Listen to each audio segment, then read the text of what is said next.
Thank you so much. I'd like to begin by thanking the Oxford University Research Centre in the Humanities for inviting me.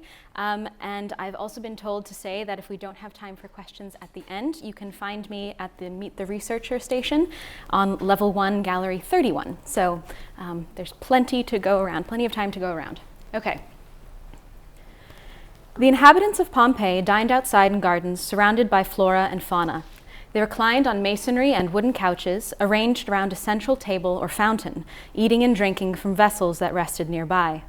The diners were shaded by a pergola, often covered in vines invoking the fertility god, Bacchus, whose wine they may have also enjoyed. Scents of flowers, fruit trees, and other vegetation of the garden wafted through the air, accompanied by the smell of food cooking on the hearth. Conversations took place, both amongst the diners on the couches and with those who may have sat on benches nearby. As the diners spoke, their attention may have shifted from the decorative water fountains to the frescoes of extended garden scenes or hunts, or to the altars and statues of gods that inhabited or adorned the space. These are the garden dining spaces created by the inhabitants of Pompeii in elite and non-elite houses, restaurants, and tombs in the ancient city. Now, beyond what is immediately appealing about these garden dining spaces, they certainly do look like beautiful places to relax and dine, the archaeological remains of Pompeii's garden dining spaces tell a bigger story. Pompeii's garden dining spaces are important for two reasons. First, there is no comparable evidence for these kinds of spaces found anywhere else in the Roman world. There are at least 53 garden dining spaces in Pompeii, in elite and non-elite domestic, commercial, and funerary contexts. Nearly half belong to elite and non-elite houses, half belong to commercial contexts like restaurants, inns, and vineyards, and then there is one example of a garden dining space in a tomb. Evidence from elsewhere in the Roman world is sparse. Second, the evidence of Pompeii's garden dining spaces challenges what we think we know about Roman dining practices and the reasons people gathered to dine. And we'll focus on that to begin. So scholarship on Roman dining explains that dining reclined on triclinium couches was a Greek practice adopted by the Roman elite. Reclined dining was a practice largely restricted to the elite and is understood to have been coded. Each diner's position depended on his social status in relation to the others, and in particular to the host and guest of honor. Reclined dining on triclinium couches therefore reinforced social hierarchies and was an important part of social competition among the elite. For the host, these formal meals were a good opportunity to show off wealth and status. Similarly, the Roman garden is viewed in scholarship as a space that advertised social status and represented luxury and leisure of the elite's life in the country. Status and luxury were communicated by the use of decorative water features and by landscaping, which made ornamental that which was originally productive. Reclined dining in the garden, therefore, would have been the ultimate performance of social status and has been interpreted as representing or imitating elite life and culture. The non-elite, by contrast, are said to have sat upright to dine and only reclined as part of guild or religious associations, suggesting a rather infrequent practice. However, the majority of Pompeii's garden dining spaces are found in non-elite domestic contexts or in commercial contexts, which specifically catered to the urban non-elite. Commercial proprietors would not have invested in permanent spaces if they did not think their clientele wanted or needed these spaces on a regular basis. Therefore, Pompeii's evidence of garden dining spaces from both elite and non-elite contexts demonstrates that reclined dining was not so exclusive or restricted to the Roman elite and was instead practiced by all, at least in Pompeii and in the garden. This evidence raises questions about what motivated the non-elite to recline and dine. Did the non-elite also dine reclined as part of social competition amongst their peers? Since many of these garden dining spaces are found in restaurants, inns, and other public establishments, is it possible that the diners were not even acquainted or part of the same social network?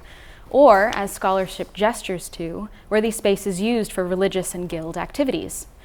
The evidence also raises the question of whether or not there was a shared meaning of dining in the garden, regardless of social status, that resulted in construction of these permanent spaces in multiple contexts. To answer these questions, we turn to the evidence. So Pompeii's 53 garden dining spaces have been identified based on evidence of masonry and wooden couches in the garden. The little evidence we do have of wooden couches suggests that other gardens could have also used movable furniture to create a variety of dining arrangements. Apart from the couches, these are the most common features of garden dining spaces. You can see them in the bottom right-hand corner. Of these common features, two, because of their physical permanence, help identify other possible garden dining spaces that may have used these wooden couches or other furniture. And these two features are altars and decorative water features.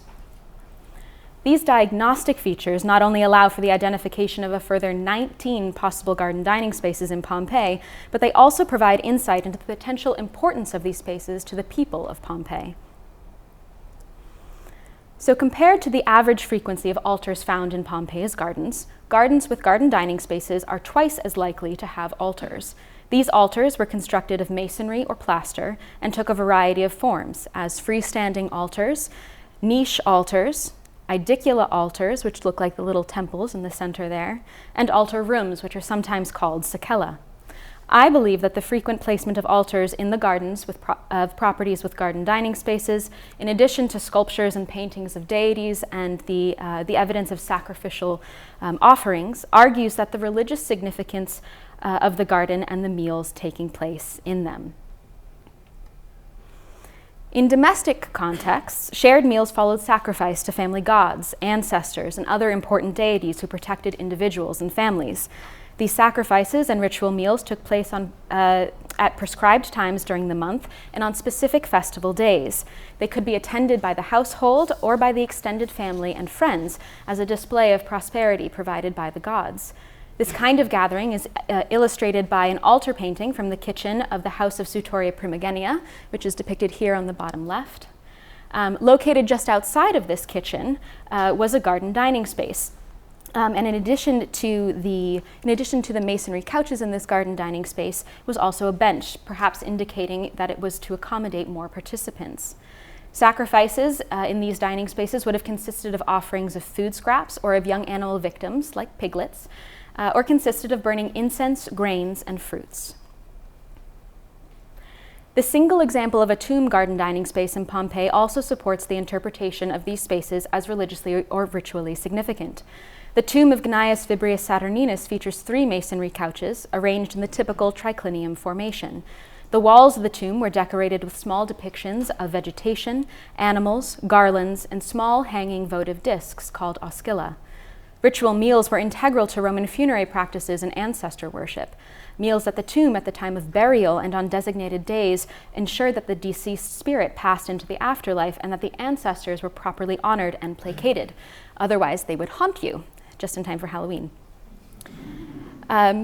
The connection of these garden dining spaces to ritual meals and worship of divinities is supported by the masonry couches and pergolas found at the sanctuary of Dionysus, or Bacchus, just outside Pompeii's city walls.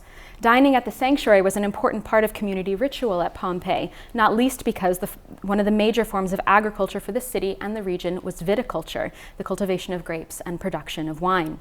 Through their participation, Pompeians activated a relationship with Bacchus to secure a good harvest and ensure prosperity for the community.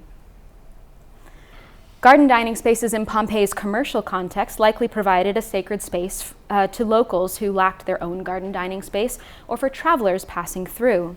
The author Apuleius tells us that he traveled with an image of one of his protective deities in case of a feast day or another occasion that arose that required he sacrifice to his gods. It's conceivable that the travelers and patrons of Pompeii's commercial garden dining spaces gathered, unacquainted, and took part in the necessary sacrifices and meals to secure their travel, business, and fortune, their idols sharing space on the altars. Conversely, it's also likely that these commercial garden dining spaces could have been rented out by a family or by other groups to worship their shared deities.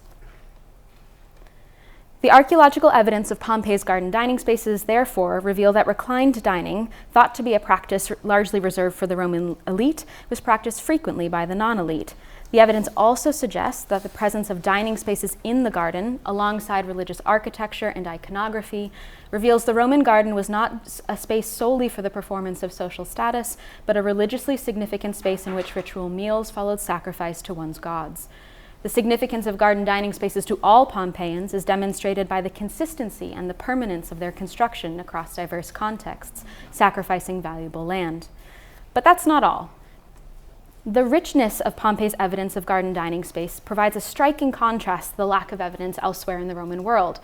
Garden dining spaces have been found at other sites, as you can see in the chart, but either exist in isolation, such as at villa sites, or are found in a single context type, like the biclinium tombs of Isola Sacra.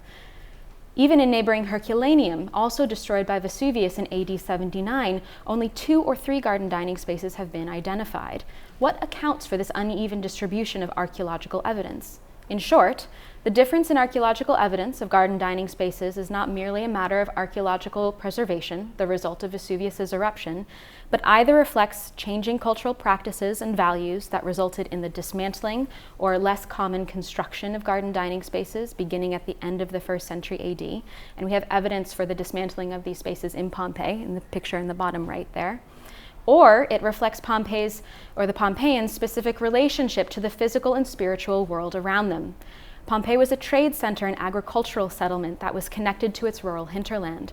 Pompeii's patron deity was Venus, the goddess of fertility who resided in the garden, and Bacchus, a fertility deity and god of wine and agriculture, was clearly also an important deity to the city.